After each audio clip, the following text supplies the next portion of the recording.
Hello दोस्तों, आज फिर आप सभी का स्वागत है आज के हमारे नए टॉपिक के साथ, जो कि आज का हमारा टॉपिक रहने वाला है कवक जगत। लेकिन इसको देखने से पहले हमने जो प्रोटिस्टा जगत पढ़ा था कल, तो मैं आपकी नॉलेज चेक करूंगा आपने उस क्लास में क्या क्या समझा।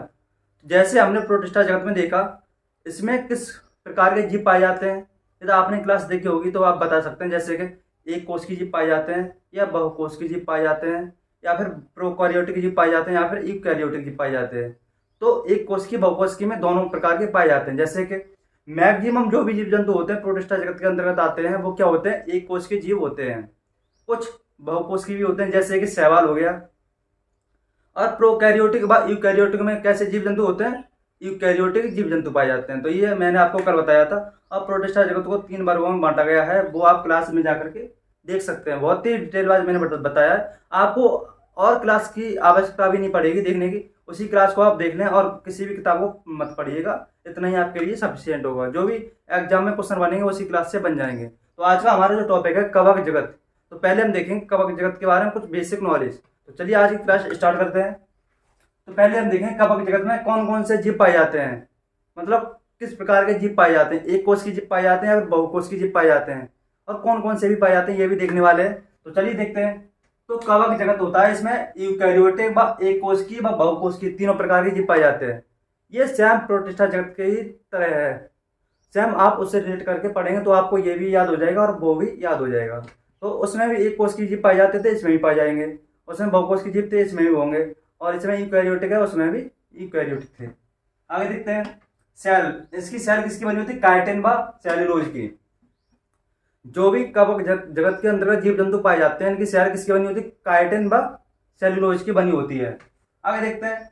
जड़, तना एवं पत्ती, जो भी कवक जगत के अंतर्गत आते हैं जीव जंतु, उनकी ना ही तो जड़ होती है, ना ही तो पत्ती होती है, ना ही तो तना होता है। मतलब कि ये एक पेड़ पौधे की समान नहीं होते हैं। मतलब फिर कैसे होते हैं, तो ये एक थैलस के रूप में होते हैं। जैसे कि मान लीजिए ये कोई वृक्ष है जो कि कवक जगत के अंतर्गत आता है, तो ये किसके अंतर्गत आएगा, कवक जगत के अंतर्गत आएगा। जैसे कि आपने देखी होगी, इसे हम बोलते हैं खमीर।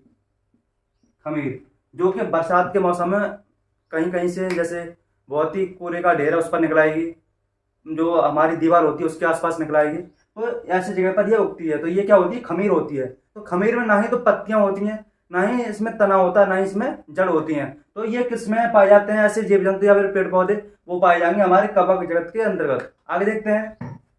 तो ये थैलस के रूप में विकसित होते हैं, और ये एक कोष की जीव होते हैं। ये तो हमने पहले ही देख लिया। तो आगे देखते हैं हम।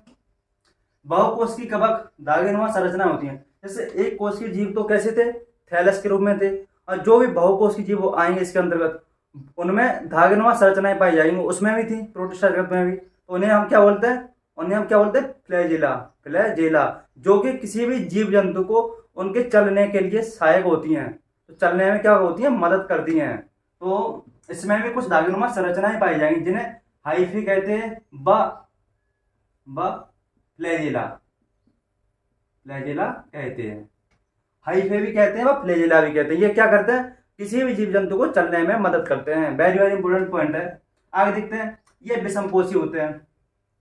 जो भी इसके अंतर्गत आएंगे, कवक जगत के अंतर्गत जीव जंतु आएंगे, वो क्या होंगे, विषमपोषी होते हैं। मतलब हेटेरोट्रॉप होते हैं, दूसरे पर। मैक्सिमम जीव जंतु सभी विषमपोषी होते हैं। जो जगत के अंतर्गत जीव जंतु आते हैं, मैक्सिमम सारे ही दूसरे पर डिपेंड रहते हैं। तो ये क्या होते हैं, हेटेरोट्रॉप होते हैं। वेरी इंपॉर्टेंट पॉइंट है ये वाला भी। आगे देखते हैं। हरित लवक व संवहनी ऊतक नहीं होता है। इनमें हरित लवक नहीं होता है, मतलब क्लोरोप्लास्ट नहीं होता है। संवहनी ऊतक मतलब वस्कुलर टिश्यू नहीं पाया जाता है, ये भी याद रखें आप।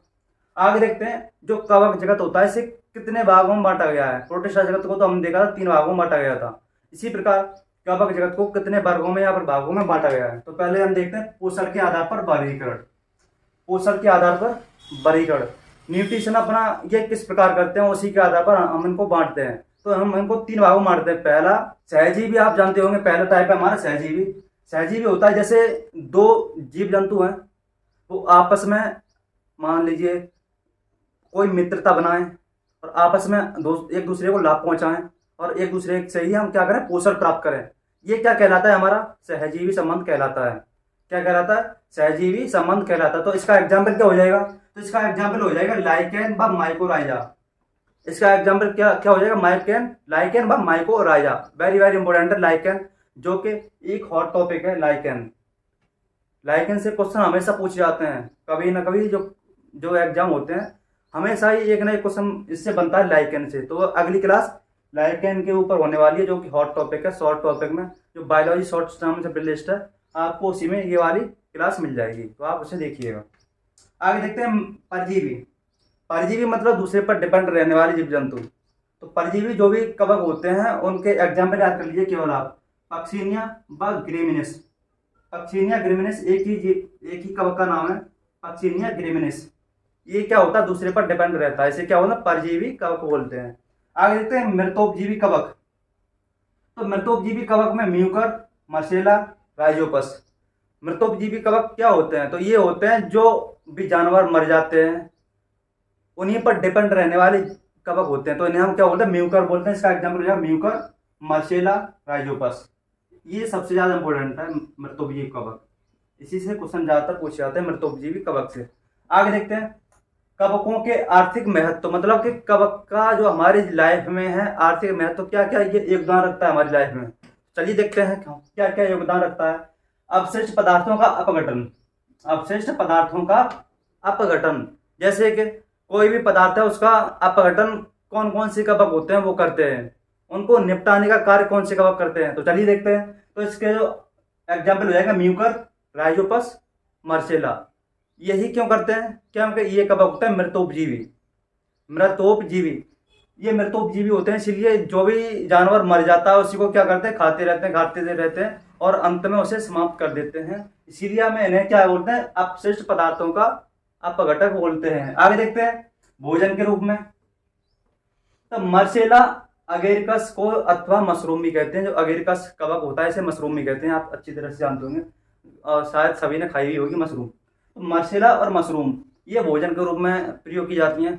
मशरूम एक ही याद रखिए आप, मशरूम, मर्सेला याद रख सकते हैं तो रखिएगा, वैसे दो याद रख सकते हैं आप।